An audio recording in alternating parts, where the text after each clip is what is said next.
Corona की दवाई पर सियासत हाई।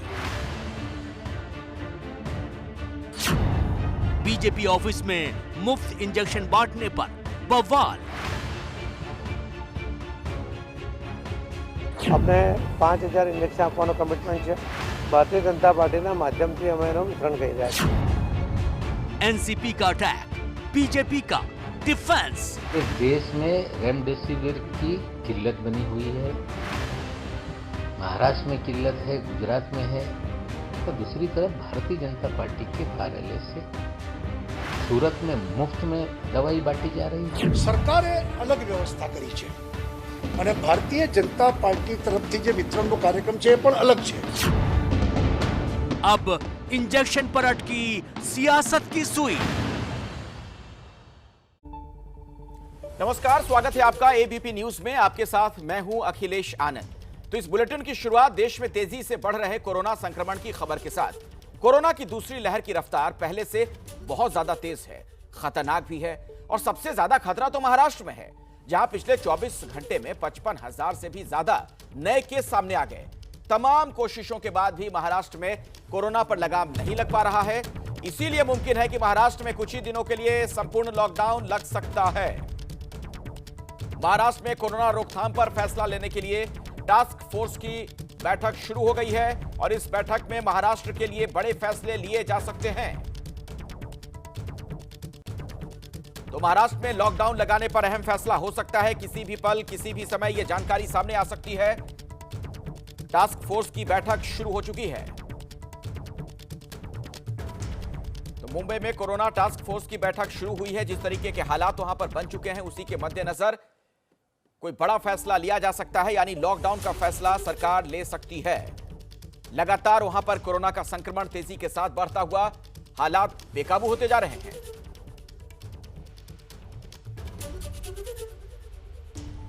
और इस पूरे मामले में बातचीत करने के लिए कई खास मेहमान मेरे साथ जुड़ चुके हैं। उनसे मैं आपका परिचय करवा दूं। यज्ञेश दवे हैं, आप प्रवक्ता हैं बीजेपी के। मनीष दोशी भी हमारे साथ जुड़ चुके हैं, आप प्रवक्ता हैं कांग्रेस के। और बृजमोहन श्रीवास्तव एनसीपी के नेता भी हमारे साथ जुड़ गए हैं। आप सभी लोगों का बहुत बहुत स्वागत। और चूंकि महाराष्ट्र के संदर्भ में अगर मैं सवाल पूछूं तो सत्ता में फिलहाल कांग्रेस एनसीपी है, शिवसेना है।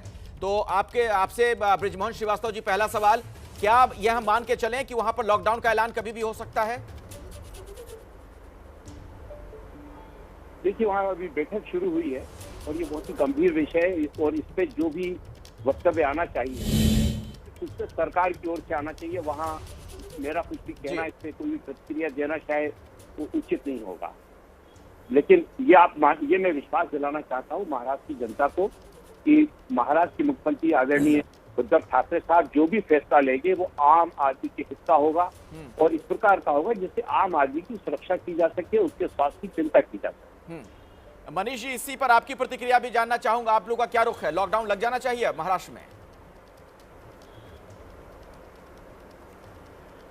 मैं इसके लिए अधिकृत नहीं हूं, क्योंकि ये महाराष्ट्र सरकार के वहाँ की व्यवस्था तंत्र, सरकारी तंत्र जो सबसे टास्क फोर्स, इसमें कई बार क्या होता है, ये पूरी मामले में कोरोना काल में मैं मानता हूँ राजनीतिज्ञ अपना कोई भी बात बताए, इससे अच्छा है कि इसके लिए जो व्यवस्था तंत्र में काम करे आधिकारिक वर्ग है, साथ साथ में जो डॉक्टर्स है, वहाँ की ग्राउंड लेवल की सिचुएशन है, वो सब मिला के इसका टास्क फोर्स अभी बैठक चल रही है। मैंने आपके माध्यम से ही देखा है, बैठक जारी है। तो मैं मानता हूँ कि टास्क फोर्स जो भी अच्छा होगा वो महाराष्ट्र की सरकार वहाँ के लोगों के लिए अच्छी करेगी, क्योंकि हर चुनी हुई सरकार के लिए सबसे अहम रोल रहता है कि अपने लोगों की, अपनी जनता का किस तरीके के स्वास्थ्य में सुधार लाया जाए, कोरोना से कैसे लड़ा जाए।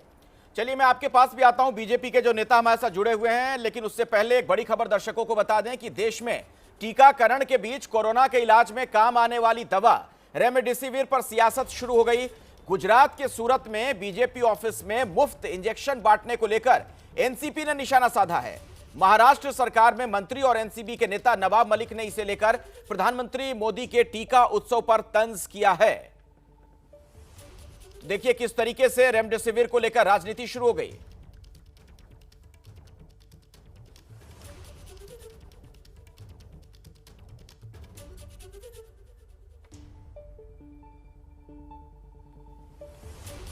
देश में रेमडेसिविर की किल्लत बनी हुई है, महाराष्ट्र में किल्लत है, गुजरात में है, देश के कोने कोने में दवाई नहीं मिल रही है।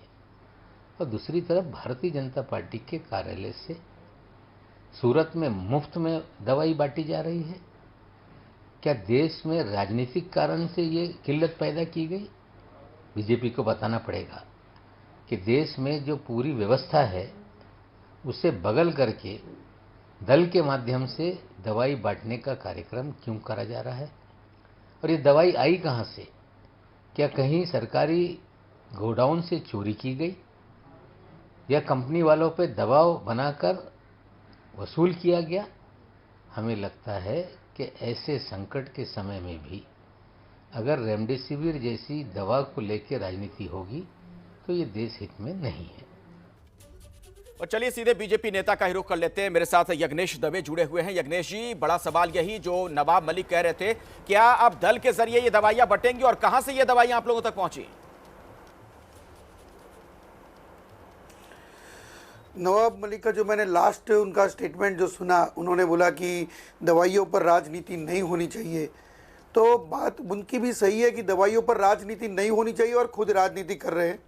और ये राजनीति गलत है कि क्योंकि दवाइयाँ अगर हेल्प जिसको ज़रूरत है उसके लिए बीजेपी के अगर कार्यकर्ता कहीं से भी दवाइयाँ परचेज करके उनको मुफ्त में दे रहे हैं तो जलन उनको क्यों हो रही है? ये जलन नहीं होनी चाहिए। अगर इसमें राजनीति करते हैं तो ये गलत राजनीति है। गुजरात में आप कहां से खरीद कर ला रहे हैं? 2022 में नहीं, एक मिनट आपको पता है ना, एक मिनट सुन तो लीजिए। ये एक ऐसी दवाई है जिसकी अभी पूरे देश को बहुत ज्यादा आवश्यकता है। आप लोग कहां से खरीद कर ले आ रहे हैं दवाई? शॉर्टेज है जी। नहीं तो आप लोग कहां से खरीद कर लाए? आप कह रहे हैं ना बीजेपी के लोग खरीद कर ला के बांट रहे हैं। गुजरात बाहर से हाँ नहीं, मैं बताता हूँ, मैं बताता हूँ कहां से लाए वो। गुजरात बीजेपी के जो कार्यकर्ता है गुजरात बाहर से, कई लोग बिहार में है, कई लोग तेलंगाना में है, जहाँ पे कोरोना का कहर कम है, वही उसी जगह से वो लोग परचेज करके और पैसे देके परचेज करके वो लाते हैं। कहीं से चोरी करके नहीं लाते। तो आपको ये लगता है, मंत्री जी बता रहे कि चोरी करके लाए, वो गलत इंजाम लगा रहे हैं। क्या आपको ये लगता है कि अब दवाइयां इसी तरीके से देश में बंटनी चाहिए? कोरोना को लेकर बचाव के लिए दवाइयां कुछ कांग्रेस वाले बांट लें, कुछ एनसीपी वाले, कुछ आप लोग, तमाम दल के लोग ही बांटने लगे अब दवाई? अगर जिसको हेल्प की जरूरत हो उनको दवाई आप बांटते हैं तो उसमें कोई गलती नहीं है। पहले मलेरिया का था, फ्लू का था और उसी टाइम भी घर घर लोग दवाइयां बांटते थे। हमारे यहाँ गुजरात में लोग पैदल चल के अगर दर्शन दवाइयां बांटने में और इसमें फर्क है। आपको भी पता है कि अभी किस तरीके के हालात हैं और इस दवाई की बहुत कमी है, ये आप जान रहे हैं। मनीष दोशी जी, यज्ञेश दवे बार बार कह रहे हैं इसमें दिक्कत क्या है अगर वो लोग मदद कर रहे हैं दवाई के जरिए लोगों की? नहीं, सबसे बड़ी बात यह है, एक तो पूरा पता नहीं है कि किस तरीके से दवा, ये रेमडेसिविर दवा का कालाबाजारी हो रही है। मैं नहीं कह रहा हूँ, खुद 7 अप्रैल का भारत सरकार के ड्रग्स कंट्रोलर ने खुद कागज़ लिख के किया कि गुजरात में, सूरत, अहमदाबाद, राजकोट में कालाबाजारी हो रही है रेमडेसिविर की।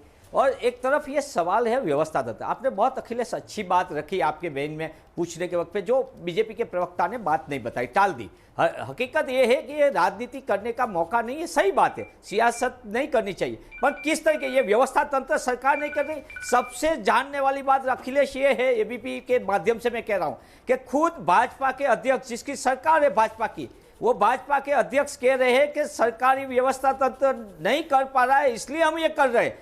खुद की सरकार के लिए सबसे बड़ा कबूलातनामा भाजपा के अध्यक्ष कह रहे हैं कि हमारे वहां सरकारी व्यवस्था टूट गई है और हम इंजेक्शन व्यवस्था नहीं हो रही है। आरोग्य सचिव को पूछा, कलेक्टर को पूछा, तो नहीं हो रहा है, इसलिए हमने किया। मैं मानता हूं कि यह सबसे बड़ी बात है। यज्ञेश दवे जी, कहीं भूल तो नहीं गए कि आप ही लोगों की सरकार है, वहां पर अपनी सरकार को कटघरे में खड़ा कर रहे हैं आप? जल्दी से छोटा जवाब। मनीष जी गलत बता रहे हैं। हमारे अध्यक्ष सी आर पाटिल जी ने बताया कि हम सरकार को हेल्प कर रहे हैं। क्या कहीं ऐसा भी कहीं भी नहीं बताया कि सरकार इसमें दवाइयाँ नहीं दे रही है, ऐसा नहीं बताया। मनीष जी को गलत बोलने की आदत है और गलत बोल रहे हैं। और मैं चैलेंज के साथ बोल रहा हूं कि ऐसा अगर बताया होगा सी आर पाटिल जी ने तो मनीष जी मेरे सामने लाके रख सकते हैं। इस वक्त की एक बड़ी खबर आपको बता दें, केंद्र सरकार ने रेमडेसिविर इंजेक्शन के निर्यात पर तत्काल प्रभाव से रोक लगा दी है। आपको पता है इसे लेकर कुछ विवाद भी हो गया था और अभी जो बड़ी खबर मिल रही है कि इसके निर्यात पर तत्काल रोक की सूचना मिल रही है। सीधे आपको लिए चलते हैं, हमारे सहयोगी प्रशांत हमारे साथ जुड़ चुके हैं। प्रशांत, क्या जानकारी और मिल पा रही है? जी देखिए अखिलेश, आपसे कुछ देर पहले स्वास्थ्य मंत्रालय की तरफ से एक औपचारिक बयान जारी किया गया है और उसमें ये जानकारी दी गई है कि रेमडेसिविर जो इंजेक्शन होता है और उसको बनाने के लिए जो इंग्रेडिएंट्स चाहिए होते हैं, जिसको एपीआई बोलते हैं, उन दोनों के ही एक्सपोर्ट पर यानी निर्यात पर तत्काल प्रभाव से प्रतिबंध लगा दिया गया। उसकी वजह सबसे बड़ी ये बताई गई है कि जिस तरह से लगातार कोविड के मामले बढ़ रहे हैं और कुछ राज्यों से रेमडेसिविर इंजेक्शन की कमी की खबरें आ रही थी, कई राज्यों ने ये शिकायत की थी कि उनके यहाँ इस ड्रग की कमी है और इसकी जरूरत अभी और बढ़ने की भी संभावना, ये भी बयान में लिखा गया है। तो इसी के मद्देनजर ये बड़ा फैसला लिया गया। बहुत बहुत शुक्रिया प्रशांत इस जानकारी के लिए आपका। एक छोटा अब आपको इस वक्त एक बड़ी खबर बता दें, पंजाब सरकार ने कोरोना टीकाकरण अभियान के लिए सोनू सूद को ब्रांड एम्बेसडर बनाया है और इस बात की जानकारी राज्य के मुख्यमंत्री कैप्टन अमरिंदर सिंह ने दी। आपको याद होगा सोनू सूद ने पलायन के दौरान पिछले साल कोविड-19 के प्रकोप के दौरान एक बहुत ही सराहनीय भूमिका मुंबई में अदा की थी और अब सोनू सूद को पंजाब सरकार ने ब्रांड एम्बेसडर बनाया है कोरोना टीकाकरण के लिए।